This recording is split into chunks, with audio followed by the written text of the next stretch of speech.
Cette présente vidéo se veut une précision supplémentaire à la réflexion de celle d'hier, afin d'apporter un éclairage plus précis sur les mécanismes profonds du TDS. Pour rappel, le TDS, Trump Derangement Syndrome, est un syndrome psychologique complexe qui pousse à refuser catégoriquement tout narratif ou toute situation remettant en cause le récit dominant, formaté depuis des siècles. Ce syndrome inclut une haine viscérale, quasi obsessionnelle envers une personne ou une situation spécifique, au point que l'individu atteint peut aller jusqu'à inventer des scénarios ou déformer totalement la réalité pour valider son propre point de vue.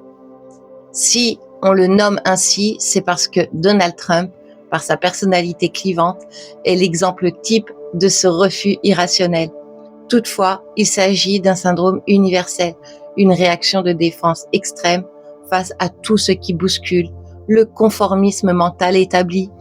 Il est essentiel de préciser que l'analyse de ce phénomène ne révèle ni de la stigmatisation ni du jugement moral, mais d'une simple observation des mécanismes de la psyché humaine. Ce syndrome met en lumière une réalité fascinante. Les personnes touchées ne se sentent jamais concernées lorsqu'on expose leur situation.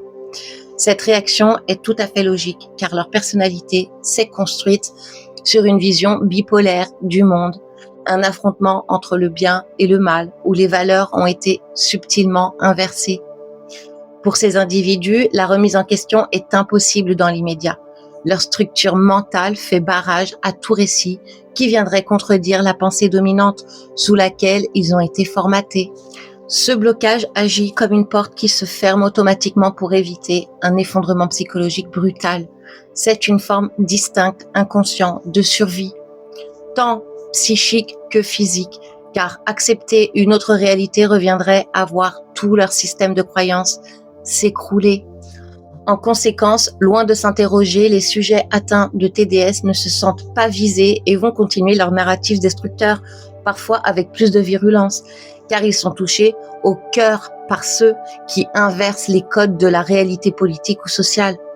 Trump est ici l'instrument le plus puissant du plan de l'Alliance pour enlever les couches de formatage, car il renverse la table du conformisme à un niveau mondial.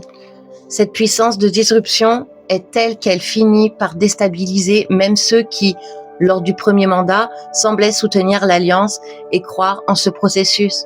On observe aujourd'hui des revirements soudains chez des personnes qui paraissaient pourtant éveillées. Ce basculement s'explique simplement par le fait que leur foi n'était pas assez ancrée. Elle a été soumise au test de la réalité et n'a pas résisté au choc narratif. Actuellement, les masques tombent et le temps, s'il ne change pas les gens, a le mérite de révéler leur véritable visage. Nous assistons à une phase de transition où le mécanisme d'envoûtement à l'ancien système lutte contre un processus de désenvoûtement nécessaire. Le but ultime de ce chaos apparent n'est pas d'imposer la vérité d'un homme ou d'un camp, mais de permettre un retour à la conscience individuelle et collective. En poussant l'inversion des valeurs à son paroxysme, le chaos narratif force l'esprit à se désincarcérer de ses prisons mentales. Ce processus de souveraineté intérieure où chaque être recommence enfin à penser par lui-même demande le temps qu'il faut, le juste temps. Pendant que les résistances s'épuisent face à la force de la vie, le nouveau monde se met en place naturellement, invitant chacun à franchir la porte d'une prison qui, en réalité, a toujours été ouverte.